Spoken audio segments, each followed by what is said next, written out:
Hey guys, so I was going to record the true crime episode this week with Mark. After me and Jenna did the bonus, it ended up going so long, we just didn't have time to record the actual episode. So I was going to do the real episode with Mark, but then I realized he was here when I was writing it. And I was talking about it, and like he would have known about it. It just would have felt like very inauthentic to me to be telling him this story that he kind of already knew. So instead, Mark and I did record a kind of bonus episode where we talk about some listener feedback and a few other things. And I'm going to put that out this evening, Tuesday evening. And tomorrow morning, I'm just going to go ahead and record this next true crime episode by myself. So you'll get 2 bonuses this week and a true crime episode with just me. And then myself and Jenna, or myself and Mark, will record the next true crime episode that I have in the next day or 2 for next week. So a little off schedule, but you're getting a new bonus episode out of it. And for those of you who hate the bonus episodes, that's probably not a positive thing. But that's what we're going to do. That's the best I can do. You'll find out in this episode. I got some really upsetting news tonight, and I don't want Mark to fake it and pretend like he doesn't know this story when he actually does, and Jenna is not available. So I will do it by myself tomorrow and then publish it tomorrow. And until then, you can enjoy this little bonus with myself and Mark. I hope everyone had a fantastic Father's Day, and love you all. Right, like that, perfectly. We are recording. Recordos. Hi. Hey, what's happening? I just got the worst news of my life. I know. I just found out that Fox passed on our Daddy Issues animated TV series that we've been working on for over 2 years, and came from a little podcast that we never thought would be anything and that I loved so much. And then we sold it to Fox, which sounds like it's definitely going to be made. Like, that confused me when I first started all of this entertainment stuff. Like, if you sell a show, it's going to get made, right? No, that's not true. It just means that for a period of time, no one else can buy it, and that streamer or network has control over it until they decide to either make it or say, nah, we don't want to make it. And after 2 years of work and a fantastic pilot that we finally have, they said, nah, we're not going to make it. Well, we still have options. Sell it to someone else. Yeah. It's in turnaround now. We can pitch it or slip it or sell it to other networks and streamers, but it is a huge, I was kind of looking at that for a long time as my now that Cavalry ended, it's I have lots of connections and friends and things, but that was my foray into TV and movies, and I feel like it just got yanked away, and I can't talk about it anymore. I'm going to cry. So we'll move on. We will sell it to move someone else. on. And then Fox will be like, damn. Yeah. Shit, we really missed out. So we are going to do a little bonus stuff first. And this won't be at the beginning of the episode, but there's just I had saved some things that I thought were cool. And what you got? One of them that I want to talk to you about is, so I didn't talk about this with you. Well, first of all, how are you? I'm doing all right. How's your day? It was busy and hectic. Mm-hmm. Do you want to tell people what you do? I am a construction superintendent. Mm-hmm. So I manage projects. Yep. And it's very stressful. It can be. How was your Father's Day? It was good. We went with your pop to North here in Tucson and had a delicious meal. Mm-hmm. I was really impressed by the Negronis that he made us before dinner. Oh, yeah. That was delicious. Yeah. Little drink. Usually we go to his house for drinks, either just for drinks and dinner or before dinner. And he'll be yeah, help yourself to a vodka, or he'll have wine or beer, whatever. He has that. But he's literally, I don't think my dad has ever made a mixed cocktail for me or you. Yeah, he always ever. has an ouzo shot. Yeah. Or he has his brandy and stuff like that. Right. But that he's like, because remember you're going for the fridge. He's like, Marg, I already got a cocktail made. Yeah. You know, there was like one big ice cube in it. Yeah, you know? he like really, and he had like oranges already sliced to like put around the rim. I was kind of impressed with him. And It's like the Italian old fashioned, you know, kind of. It kind of is. You're right. A Negroni is kind of like I never had one before, to be honest. But I was impressed. He seemed very happy at dinner, and I thought, oh, it's really loud. Like the music's kind of loud. Like there's a lot of people. It's kind of like echoing, and we're right by the kitchen. I thought for sure he was going to be like, I can't hear you guys. But he was just kind of like sitting back, like taking it all in. Like, I really like the hustle and bustle. It was weird. It felt like very kind of off brand for him. It was a delicious meal as well. It was. I mean, it was. You the guys braised beef. Yeah, Yum. yours was amazing. I got avocado salad with salmon because I was trying to keep it on the healthy train. But mine had that like mashed potato almost sauce, you know? Yeah, and you had like these little like petite carrots on the side, and they were like heirloom. Yeah, heirloom. That's it. That's what they call 'em. I'm like, I got them from my grandfather, you know? It's in his drawer forever. You know? That's what I was looking for. Yeah, it was really good. I thought it was quite delicious. So I do want to read you this message from one of our patrons. Real quick, one more thing. Remember when your dad was like, he like ordered some wine, you ordered some wine. I was all, I'll take a Sapphire gin martini. Yeah. He's all, whoa. He's all, isn't it like a Sunday night? I'm like, easy, bro. You know? Yeah, he drank the least. He only had one glass of wine. He has great stories, though. I enjoyed hearing. I had never heard the story that he told us that night about like living above the restaurant and all that. No, about him working in that. So my dad, I think I've talked about him a little bit on here, but for people who don't know, like he produced television commercials for a really long. He was in advertising, and he produced television commercials for many, many years, like I don't know, 30 years or something, and worked in LA and New York and Chicago, But he grew up in Brooklyn, and then he would spend summers in the Hamptons working as like a busboy or a waiter or whatever. So he told us that story, but I had already heard that. But the story that he told us at the very end of the night about, gosh, it was at the end of the night, so my memory's not great. But like he was, I guess, making a commercial or something. He went up in a helicopter with like a Navy SEAL. Remember? Oh yeah, no, it was like for the Navy. He went up in the helicopter, and it was like freezing cold up there. Yeah, but like, what was he doing? He was making a Navy SEAL commercial? I don't think it was Navy SEALs. I think it was like a Navy commercial. You know, like okay. Recruiting commercial or something. Okay, yeah. It's funny because you haven't heard that story before, but I've heard it. Oh, you have? I hadn't heard that before. Yeah, so Mark has probably collectively spent more time with my dad over the past 10 years than I have because I lived in Atlanta and you lived here. And we're friends with Jenna and Michael. So, like, you went to dinners and stuff like that. And, like, when there was holidays at Michael's parents' house, like, my dad was there. Mark was there. So you've probably heard, like, a lot of his stories. Oh, he's got great stories. It's always, he really does. It's like, you think, it's just fascinating because he talks about it. And it's like, oh, making this commercial. But, the lighting's got to be right. It's all what it is, I'm sure commercials are just as intense today. But also there's a lot of animation. And plus, it's more of the character, I think, now in a lot of commercials. It's like, oh, I'm doing this and doing that. Mm-hmm. But back then, it was like, we're flying a plane over sunset to sell cigarettes. Yeah. Well, he made all the Marlboro commercials. I know. It's like so different. He's like, really whoa. It's really cool that I think that's one of the coolest things. He made the Marlboro commercials. He made the Flintstones vitamin commercials, Wonder Bread commercials, AT&T commercials. I'm definitely forgetting. Old Spice, Head and Shoulders. If anybody's surprised, Marlboro Men did smoke cigarettes, and there was 3 of them. Yeah, and there wasn't just one. And it's not because we got tired of working with them. Yeah, that's right. It was a very, very nice Father's Day. So I want to tell you this message that I got, because me and Jenna talked about taking Indiana to the vet.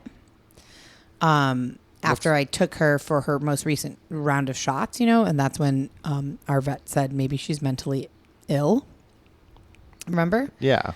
And I talked about that with Jenna on the podcast, and one of our patrons responded. So I'm going to read that in a second, but I want to put this in your brain right now. Uh-oh. Uh-huh. So you know how sometimes Are you gonna say I'm mentally ill? No.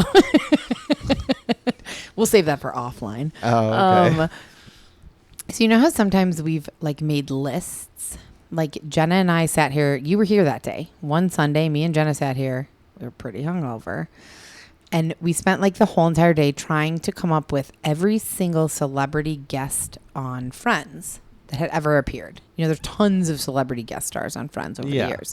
So we tried to come up with that list. And then the next list that I think me and Jenna and Jackie tried to come up with was a list of names that could be both male or female, like very commonly universal names. Right. And so Jenna said that. Can I interject real quick? Sure. My favorite guest celebrity on Friends, Mm-hmm.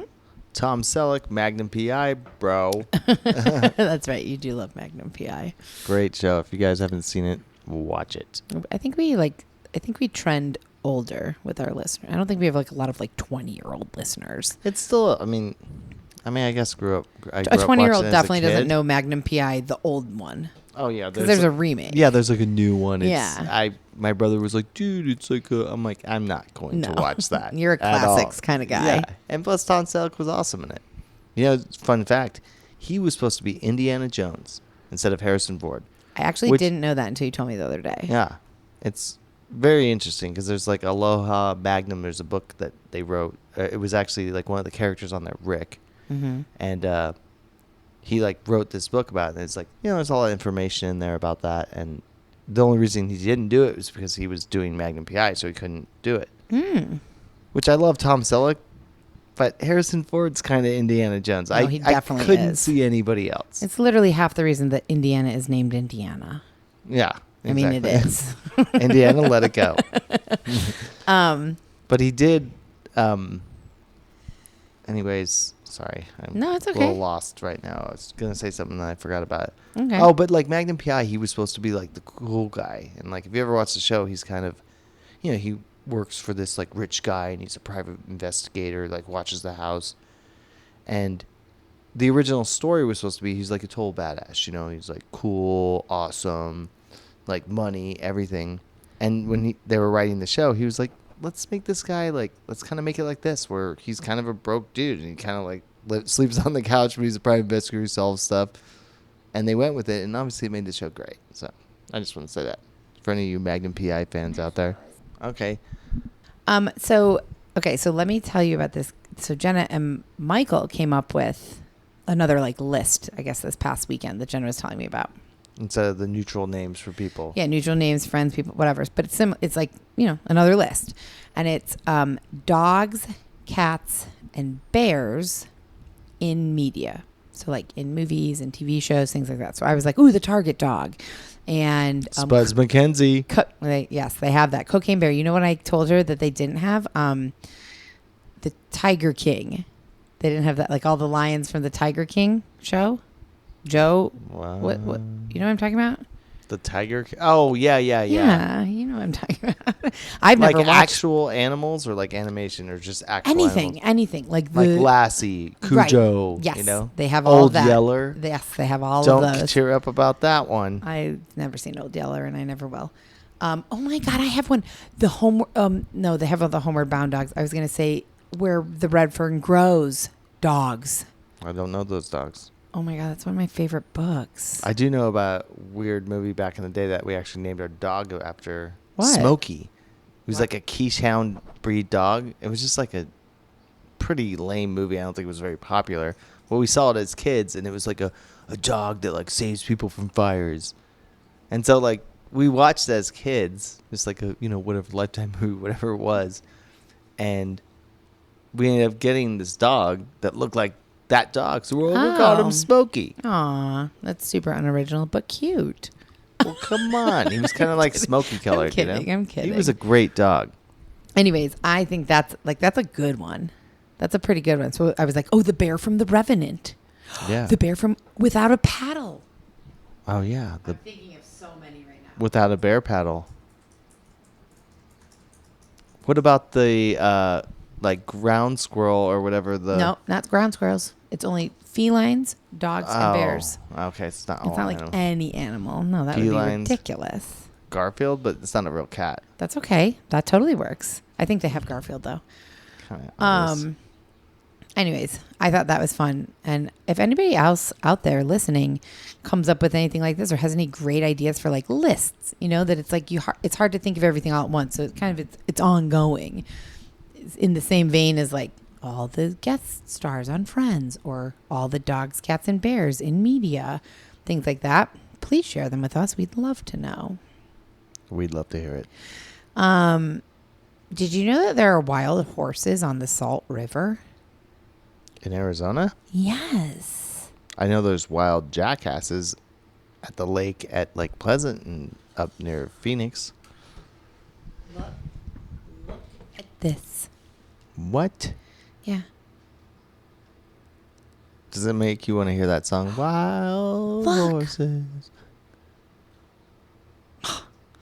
So I'm showing Mark the video right now, and it's like the Salt River in Arizona. It's just an entire pack of wild horses like playing in the water and running across the lower Salt River in Arizona. I don't know where this exactly is, but I'm telling you. Whoa. I want to go. Remember, nothing would make my heart happier than to see a bunch of I've never seen wild horses. Remember we did the list of like what a grouping of animals is, like a herd? Yeah. And that's one thing. Horses, like, is it a herd? It's not a pack of horses. Because like dolphins are pods. I feel like I should really know that. There's like a Fish gaggle. are school. Gaggle of geese. Yep. A murder of crows. Yeah, that makes sense. I love crows. They're so smart. They're kind of sketchy. I like them. I can feel a cough coming on. Don't worry, you can't hear it. Maybe pull the mic away a little bit. I'm going to cut this out. All right. There's a few more things and we'll jump into the episode. Have some water with ice and mixed with vodka. So, I talked on a bonus episode with Jenna about that said Indiana might be mentally ill and we need to use like a pronged like choke collar, and like whenever she's like not doing exactly what I tell her to, she should be in her cage. Like she should be in her crate like multiple hours a day, and like this dog should do nothing unless I like tell her to do it. Was essentially what she said, and I talked about that on the podcast, and I was like, I have mixed feelings about this, like I've always been of the belief that you don't put dogs in a crate for punishment, because you want them, when you have to put them in the crate, like when you're leaving for a period of time or whatever, you don't want them to think they did something wrong. Yeah, but also too, it's like I had a Siberian Husky and they like absolutely have to be crated because she's kind of worked up, and it makes them feel safe when they're like, it's like swaddling them. I feel like I have to take a picture of Indiana to post to go along with this episode, just like to how adorable she is, like mentally ill or not. She sits on the top of the couch and she's just so cute. Sweet little pup. So one of our patrons on Patreon left us a comment, and I really appreciate it. Tanya, I'm not going to say her last name because I can't remember if she told me I could or not. But she started this. I'm going to like read parts of this comment. It's a longer comment, but I think it's really interesting to hear. This is a totally different point of view. So obviously I love that she started out by saying, I love just listening to you guys chat, which was nice. She said, I feel like I need to share my thoughts on Indiana and the recommendation from the vet, but I say this without judgment. I'm from a place of caring, but it kind of made me cringe so hard, like hearing me say what the vet was saying.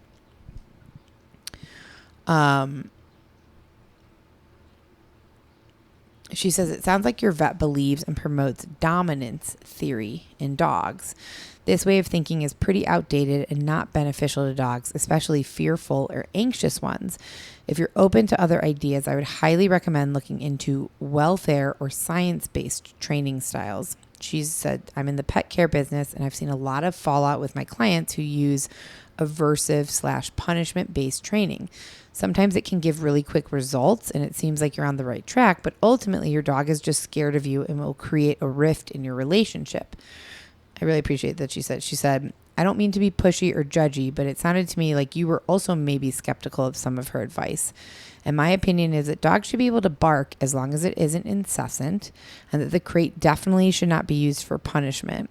Dogs live in the moment, so punishment is really never timely enough for them to understand. And she said it. Go ahead. They do know, like, a little bit when you get home and, like, you know what I mean? She shoots something up and she's like, oh, she does. Yeah, she knows. Like, why are you hiding from me? I haven't gone in the bedroom yet and see my Well, she knew when I opened that door and she had the bird in her mouth the other day. She, like, was like, like she knew. I was like, she's so sorry. I was like, God damn it, Indiana. I slammed the door.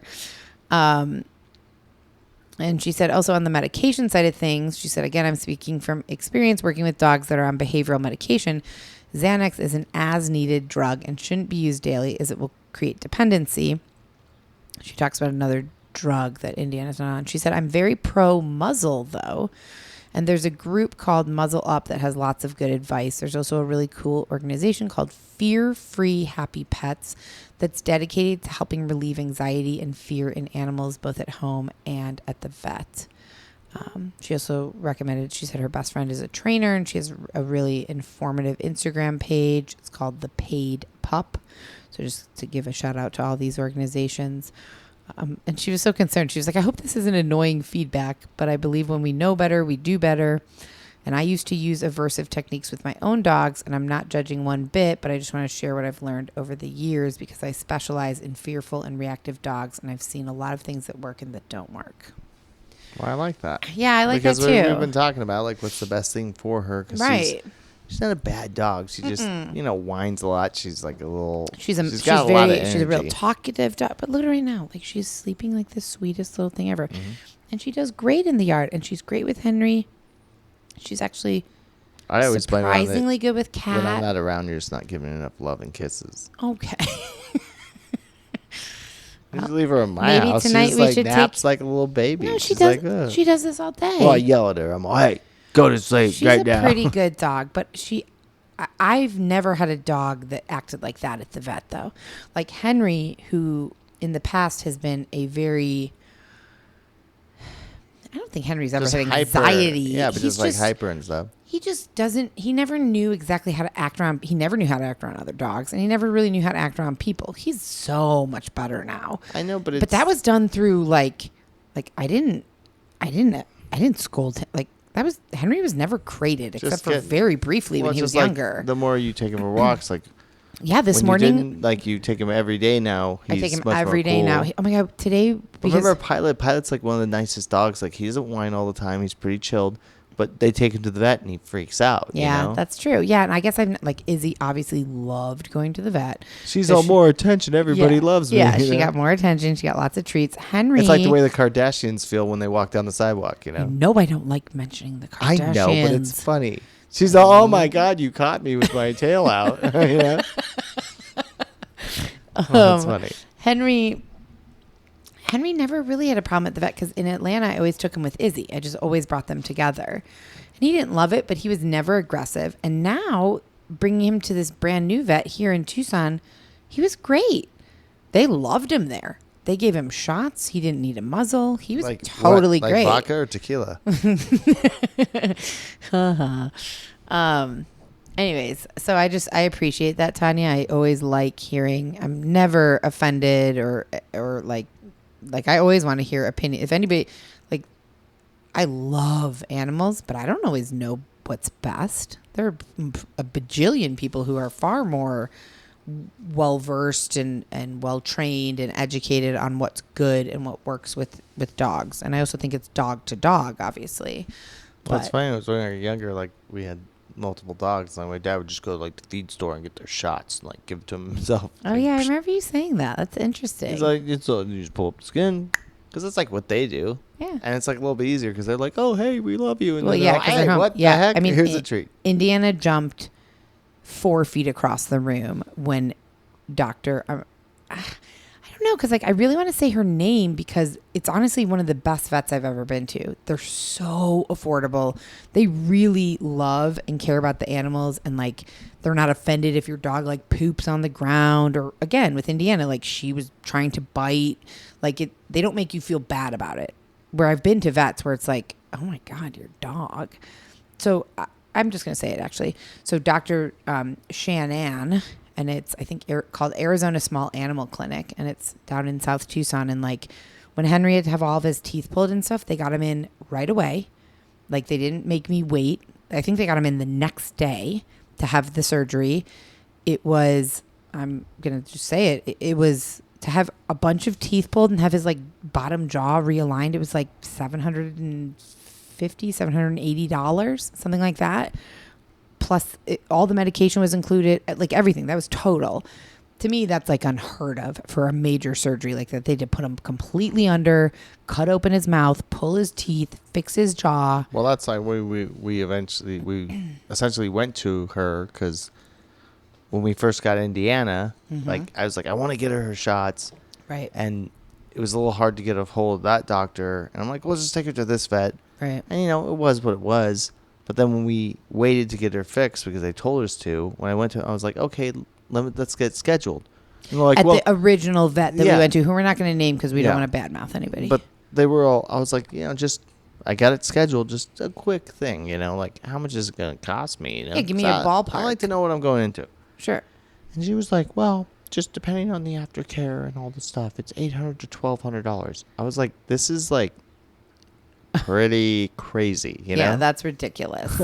How much did it cost at Dr. Shannon? Because that's where we ultimately got her spayed. I think it was like $400, $500. Yeah, it was like $400. It was like, yeah, like that's normal to me. I mean, you can go to like the main site and get it, but they'll charge you $150, but you got to wait 9 months. Yeah, exactly. Because they're busy doing all the strays and everything. But the nice note about this, Dr. Shannon, the vet, is Margot was down there giving her the shots, right? And you ran into my mom's such a good dog. Story. Now, well, yeah, it was a little puppy, like no. Well, it's like a little small breed, but it was only like a year and a half old. Wait, but I didn't run into her. I know it was like a homeless dog that someone dropped off there. They took in. Yes, I had Indiana or there. Unhoused dog. Undoghoused. I had Indiana there for her post spay checkup to get her stitches out. And we were waiting in the room, and I could hear Dr. Shannon and Lori, who works at the front desk, who's just wonderful and magical. They were talking in the hallway, and I overheard them talking about like this Chihuahua mix or Chihuahua that like they were like, yeah, they dropped her out. Like we have to find a home for her. I don't know what we're gonna do. And so when I left, I was like, by the way, like, can you tell me a little bit about the Chihuahua? Because I might know someone because Mark's mom has had multiple Chihuahuas. Yeah, and like small breed dogs. And small dogs. And so I was like, well, and her little baby Rocky just recently passed away. Right. So I was like, maybe this would be like a good match. And so I texted Mark, and he said, yeah, let's tell my mom. And he told his mom, and his mom was like, well, can I see a picture? Can I know? So I sent her a picture, and like that never works out. And that worked out. Like she went down there to meet the dog whose name is now Grace, and fell in love with her and took her home in that moment. Yeah, now she's living a great life. Yeah. that is such a good story, because I feel like so many times you hear of a homeless dog and you're like, oh, I know somebody who may want it. And it just never works out. But this worked out so well. Well, just like the other day at my work. I'm mad at you for sending me that. I have an office down here in Tucson, but we also have the main base is in Phoenix. And someone just put up, hey, we found these strays. And they're like beautiful, like German Shepherd Husky mix. I think they're like. And they look like a little bit bull terrier, the target dog. Yeah, a but little bit. Like, they're like really full-size pretty. pups, though. Oh my gosh! And they all found these bros, and trying to get homes from them. I said, let's take them. I saw an update that they said that. I didn't get to read all. I just saw like the first part of the email, Mm-hmm. and it's like they're just saying that they probably shouldn't be kept together because of this. What? I don't know. Don't tell me these things. Oh my God. They're going to find great heart. homes. Anyways, I'd like to look into see what that is. See what is? Oh. Like bro syndrome or something like. Oh. Bro syndrome? I don't know. Is that the technical name for it? I've been watching like a lot of How I Met Your Mother. It's always bro. So. That's funny. Bro syndrome.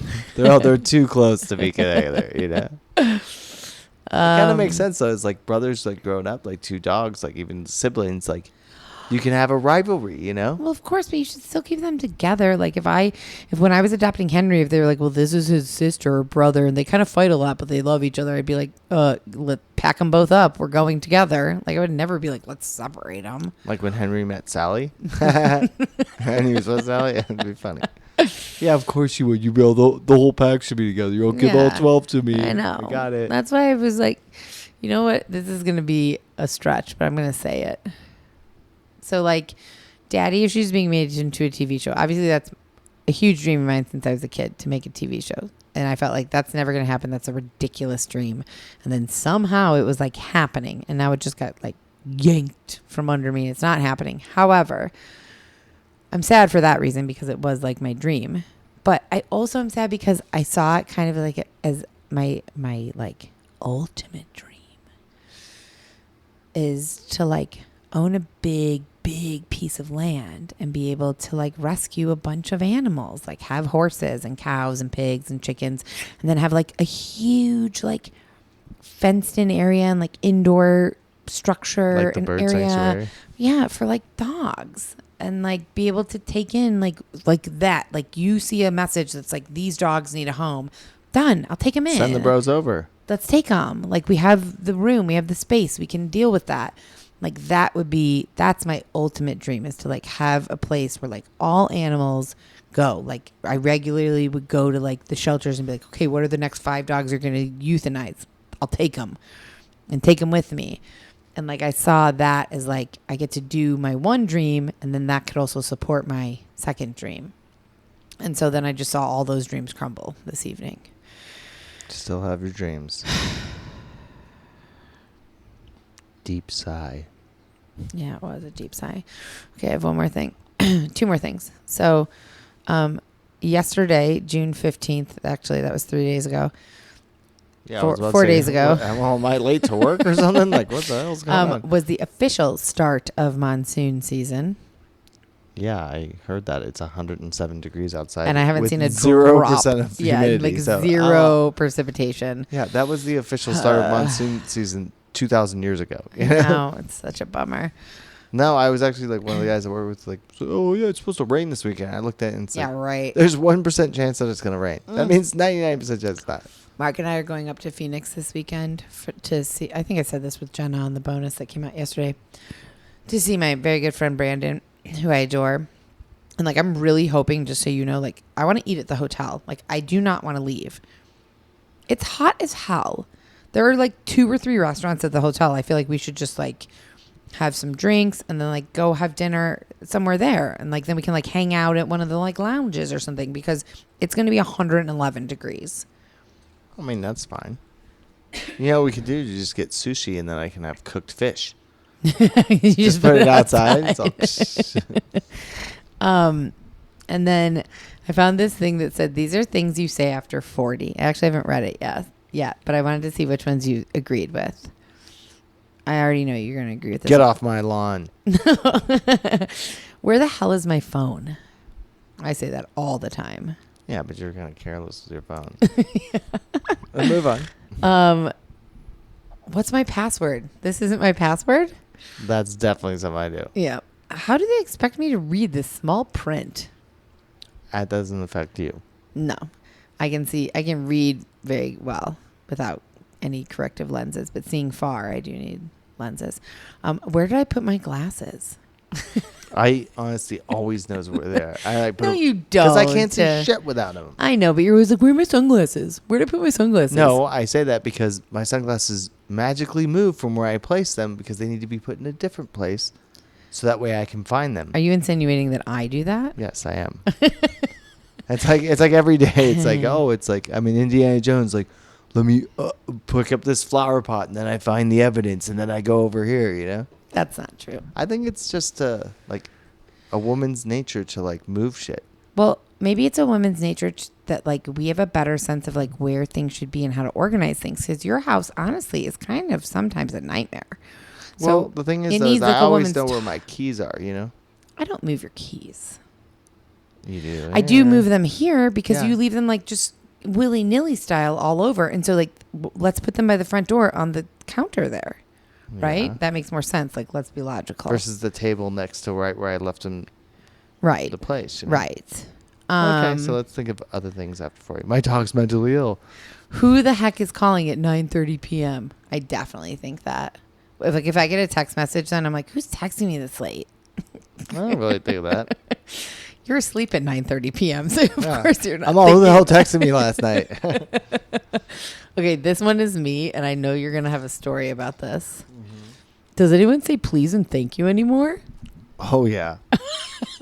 Like, I can't even, like, someone's all, can I get you some water? I'm all, yes. And then it's like, thank you. And it's like, did you say please? I'm like, I was about to say it, but you, like, interjected so I look like a dick. Remember we went to get burritos at Nico's like a week or two ago, and the woman handed you something, and I said, thank you. And you were like, I was going to say it. And I was like, she handed me the receipt of, like, the food, and she was about to hand the food, you know? You don't tell, like, a waiter when you're there, like, you get a good meal, and you're like, oh, the service is great. You're like, I just want to tell you in advance, I think your service is going to be great.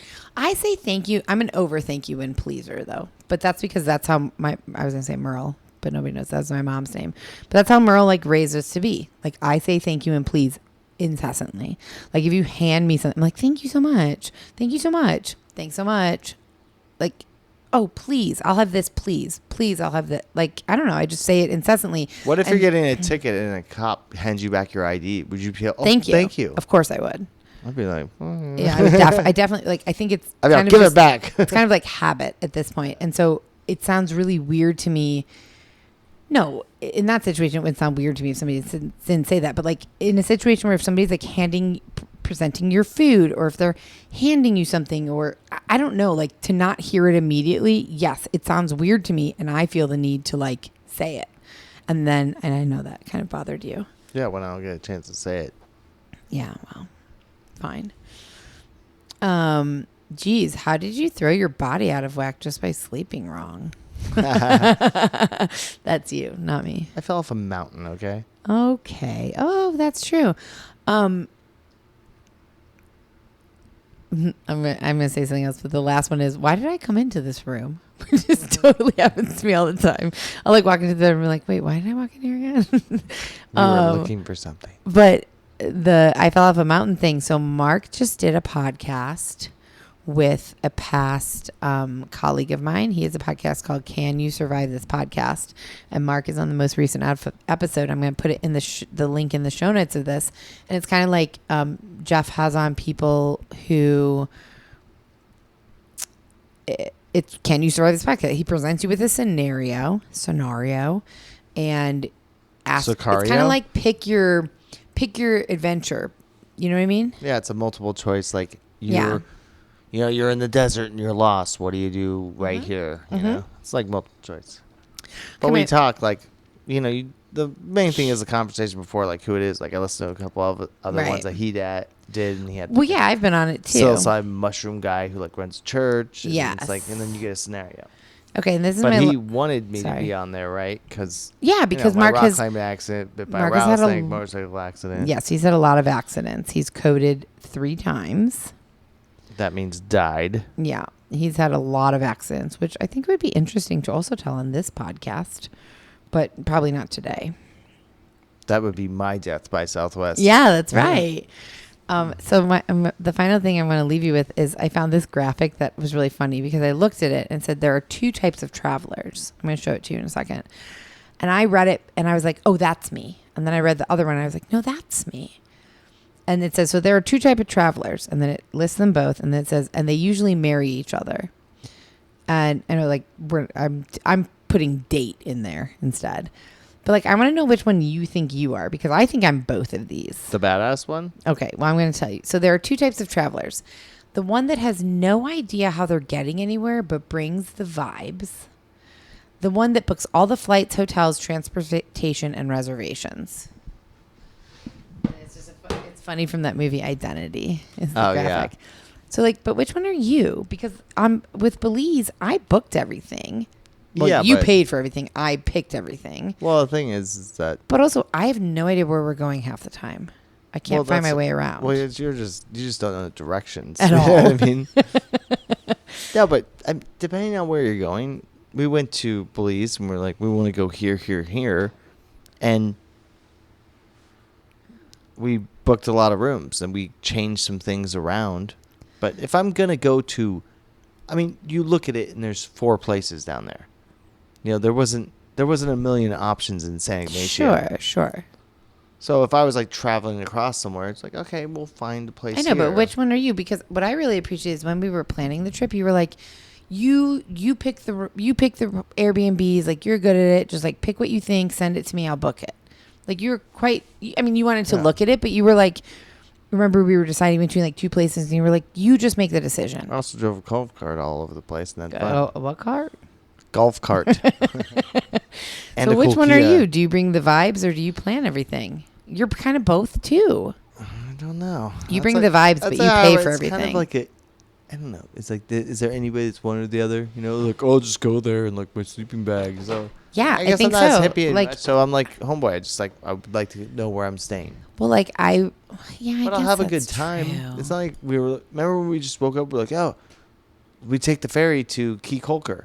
And it's like, oh, the ferry's not till 1. I was like, what about plane flights? Oh, yeah, we can get it in 30 minutes and fly over there. Yeah, we Bam, let's traveled do it. really well together. I'm awesome. All right. Well, I think this is good enough for our bonus. I've covered most of the things. I was going to talk about the mob in Vegas a little bit, but because that has to do with the episode, but maybe we'll just intro that in the episode and we will end it here and say thank you for listening. I don't know if this is going to be like a Patreon exclusive or just an extra bonus. Like I've talked to our patrons about us doing extra bonuses. Are you rolling your eyes at me because you want me to hurry up and finish? No, I was blinking. Yes, you are. Anyways, thank you guys for listening. Thanks for having us on. Yeah, Or having me on. go check out Jeff's podcast that Mark is on. I'm also on it too, but a while ago. And Later. bye. Death by Southwest is hosted by Jenna Schneider and Margot Carmichael. Executive produced by Margot Carmichael. Produced by Jenna Schneider. Audio editing and sound design by Margot Carmichael. Music by Soundstripe. And a special thanks to Edward R. Murrow for letting us borrow his famous sign-off phrase, good night and good luck.